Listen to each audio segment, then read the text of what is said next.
สบายดีสบายดีร้อยมันไปกินข้าวเด้ออ่ามากินข้าวนำเสาร้อยและนางบุญเพ็งพอเท่าเกิ้งดีเพิ่นเอิญมากินข้าวนำกันพอเท่าเกิ้งมากินข้าวนำเมเจ้านำเม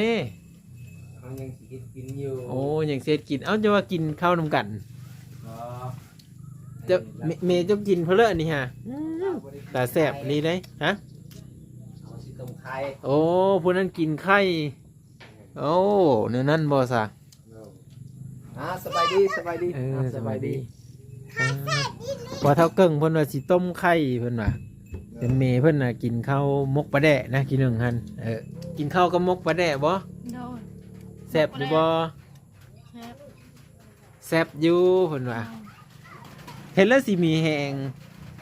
บันเอาลูกกินนมมาได้สิก็กินไปนี่แหละเนาะกินข้าวกับผักกระโดนมกปลาแรกคนเลยพี่น้องสายผักคนต้องหางค่อยสายผักร้อนแบบนี้เอาแต่น่าเพิ่นเช่าแล้วจังสิเมอน้ำฮ้อนบ่นี่ต้มน้ำฮ้อนให้หนูนี่เลยต้มอยู่เลยโอ้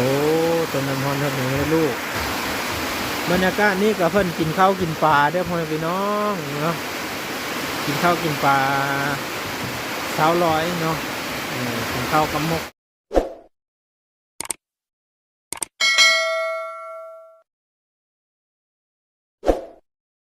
มาเสียงดังหึมๆเฮ็ดเพลินเนาะอันนี้พ่อพี่น้องสวัสดีครับสบายดี FC อีกเท่านึงคลิปนี้เป็น EP 2 300สบายดีสบายดีร้อยมันไปกินข้าวเด้อมากินข้าวนำเสาร้อยและนางบุญเพ็งพอเท่าเกิ้งดีเพิ่นเอิญมากินข้าวนำกันพอเท่าเกิ้งมากินข้าวนำเมเจ้านำเมเขายังกินอยู่โอ้ยังเสียกินเอ้าจะว่ากินข้าวนำกันจะเมจะกินเพลินนี่ฮะแต่แสบนี่เลยฮะโอ้พวกนั้นกินไข่โอ้เนื้อนั่นบอสะสบายดีสบายดีสบายดีพอเท่าเกิ้งเพิ่นว่าสิต้มไข่เพิ่นว่าเป็นเมเพิ่นน่ะกินข้าวมกปลาแดะนะกินหนึ่งหันระวังตกได้ให้เลยเนี่ยบุญเพลงได้สิไปเชื่อบุญเพลงต้มไข่น้ำพ่อปะแสบปะโอ้ขอบเพื่อเลยได้ซื้อมาเฮิร์นั่นเด้บ่าวลาวบ่ขอบใจบ่าวลาวเลยอีร้อยขอบใจบ่าวลาวว่าไหนได้โอ้ยผลกระสีตกแล้วพี่น้องยังมาทันได้เหมือซ้ำเบิ้งมาถ่ายบรรยากาศสลอยกินข้าวกินปลาก่อนเด้อแบบนี้กินข้าวกับมกปลาแดะบ่แซ่บอยู่บ่แซ่บอยู่เพิ่นว่าเห็นแล้วสิมีแหงบันเอาลูกกินนมมาได้สิก็กินไปนี่แหละเนาะกินข้าวกับผักกระโดนมกปลาแรกคนเลยพี่น้องสายผักคนต้องหางค่อยสายผักร้อนแบบนี้เอาแต่น่าเพิ่นเช่าแล้วจังสิเมอน้ำฮ้อนบ่นี่ต้มน้ำฮ้อนให้หนูนี่เลยต้มอยู่เลยโอ้ต้มน้ำฮ้อนให้หนูให้ลูกบรรยากาศนี่กับเพิ่นกินข้าวกินปลาเด้อพ่อพี่น้องเนาะกินข้าวกินปลา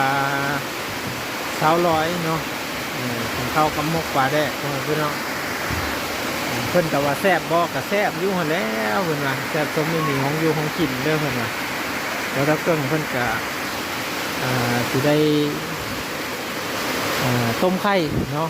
ถ้าเพิ่นเอาไปต้มไปอ้อก็คือสิได้กินนำกันหลายคนด้วยพี่น้องแต่ว่าบุญเพ่งนี่สิกินได้บ่หรือว่านั่นเลยเขาก็ไม่จักเนาะ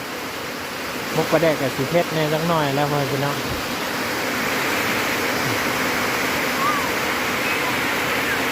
บุญเพ่งอยู่กับแม่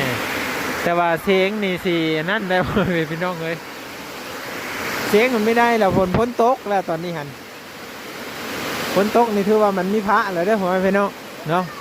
เพราะมันมีสารนั่นนี่แหละแต่มันก็สิเข้ามาอยู่แต่บอลตาเครื่องตาคล้องเพิ่นนี่ก็น่าจะเป๊ะคือกันแล้วตัวนี้ก็ต้องกินข้าวกินน้ำแต่เว้นเนาะเพราะว่าเฮือนซานบ้านซ่องยังบ่มีไผ่อยู่ซั่นซะทางพุ่นก็เอาโง่เข้าคอกแล้วพ่อพี่น้อง พอทับเครื่องก็ยังต้มไข่อยู่พุ่นเนาะบรรยากาศนี่ก็ฝนตกเนาะโอ้ยหัวเพิ่นได้รถไถมานี่เพิ่นก็จะเฮ็ดให้เฮ็ดนาอยู่บนนี้แหละนี่เนาะเพิ่นบ่ได้อยู่กระต๊อบน้อยเสาพ้นแล้วบัดนี้เนาะเพิ่นได้มาอยู่เหินใหญ่แล้วบัดนี้ฝนตกจนเว้ายังบ่ได้ยินเลยว่าพี่น้องฝนกระตกเพิ่นว่าฝนตกแล้วหาบ่อนตาเครื่องตาคลองก็บ่ได้พ่อแม่พี่น้องเนาะอันนี้นี่เป็นอะไรอันนี้ฝนตกคือบ่ยังตาเครื่องอยู่ทางเทิงนี่ซะร้อยโอ้ฝนตกเป๊ะบ่โอ้มันเป๊ะมันได้นี่หั่นนี่พาแพร่เพิ่นนี่โอ้พาแพร่เพิ่นเป๊ะวันนี้มีบ่อนตาเด้พ่อแม่พี่น้องเพราะว่าพูนแหละทางพุ่นก็เต็มหมดแหละเนาะทางพุ่นก็เต็มหมดพ้นหำคือกันพ่อแม่พี่น้อง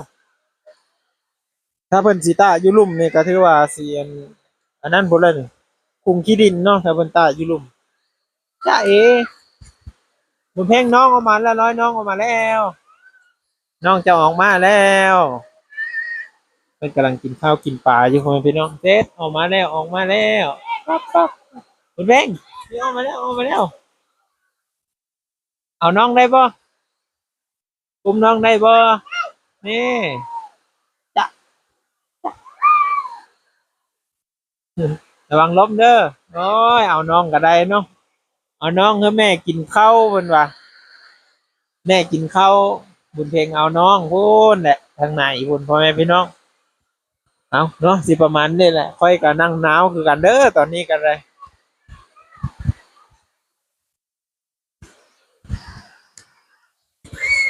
บรรยากาศนี้ค่อยก็นั่งฮดคือกันแล้วยังเมื่อบ่ได้พ่อแม่พี่น้องพากันพ้นกับป้าไว้อยู่รถกูแต่ว่าพ้นกับพระเข้ามาอยู่ได้อยู่กลางหลังเฮานี่เนาะเงินพระเท่าเกิ้งอันนี้ EP 2เนาะเพิ่นกะพอดีปรับพ้นตกแล้วก็พอเท่าเกิ้งเพิ่นก็ต้มไข่เพิ่นว่าเนาะสงสัยสิตกฮอดค่ำบ่แล้วนี่เนาะโอ้ยพากันพ้นก็อยู่พุ่นพ่อแม่พี่น้องเฮ็ดได้บัดนี้คันขี่รถมาจอดไว้พี่ก็ดีเลยเด้เนาะฝนตกแล้วไปเนี่ยโอ้ยเสาเพิ่นเนี่ยกว่าพอสิได้ไปรถแล้วก็พอสิได้มื้ออันนี้พ่อแม่พี่น้องติดตามเบิ่งนำกันอีเด้อพ่อแม่พี่น้องเอ้ยเนาะเหินพระเท่าเกิ้งนี่ยังประมาณอยู่10%เนาะก็ถ้าเพิ่นมุงแล้วอีสังแล้วแอมพาแล้วนี่ก็ถือว่าเต็มร้อยนะพ่อแม่พี่น้องก็ถือว่าเต็มร้อยเนาะทางสะร้อยเพิ่นก็ยังกินข้าวกินน้ำแต่สอบถามเพิ่นอยู่ว่าเพิ่นสิแข็งแรงบ่เพิ่นกินแต่ปลาแดะนี่เนาะเพิ่นไม่กินไข่ไม่รู้ว่าเพิ่นกินไข่ได้บ่หรือว่ากินบ่ได้เนาะสะร้อยอันบ่ได้กินไข่นี่ถือว่าขลำบ่ไข่นี่โอ้ขลำไข่โอ้แบบประเภทไก่ประเภทอันนี้มีกินเลยเนาะโอ้มะเขือนี่กินได้โอ้บ่พิษบ่โอ้เจ้าคนมักแบบเผ็ดๆเค็มๆเนาะ เดี๋ยวว่าพวกไข่พวกนี้กินได้บ่ได้เนาะโอ้คันกินแล้วยันพยาธิขึ้นโอ้ยันพยาธิขึ้นพ่อแม่พี่น้องโอ้มีแม่นถือผ้าอีเดี๋ยวมีจักซะ อย่าว่าถือผ้าแล้วเห็นแต่คนกินส้มเนาะพ่อแม่พี่น้องโอ้แม่นนะเพราะว่าลูกเพิ่นน่ะกินนมเนาะกินนมเจ้าแล้วยันแบบยันลูกเจ็บท้องพ่อแม่พี่น้องเพิ่นก็บ่ได้สู้กินปานเลยดอกนะสิประมาณนี้แหละเพิ่นก็กินข้าวกินปลาเนาะอ่าโซนเจ้าได้จะเป็นอันเลิศปลูกเครื่องปลูกแล้วบ่ยังบ่ทันปลูกซ้ำฝนตกตลอดพ่อแม่พี่น้องปลูกบ่ได้ดอกนอกจากว่าหัวโผนเนาะคันหัวโผนนี่น่าจะได้แต่ว่าอันนี้มันเป็นดินเพลงแล้วแบบอ่าจะเอคุณเพลงนี่เอาน้องเนาะ เอาประมาณนี้แหละพ่อแม่พี่น้องเอ้ยอันนี้ได้เป็นน้ำสะอาดบ่นี่